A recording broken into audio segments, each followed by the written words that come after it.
Xiaomi rolls 10,000 units of SU7 off assembly line. Xiaomi, the smartphone developer, has achieved a remarkable feat by rolling 10,000 units of its flagship SU7 off the assembly line in just 32 days.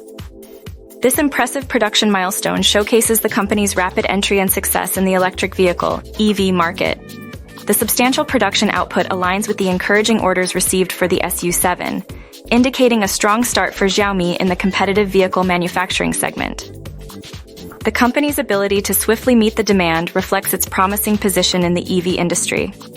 With over 75,000 orders for the SU7 within the first 28 days, Xiaomi is now focused on ramping up production to fulfill the growing order book.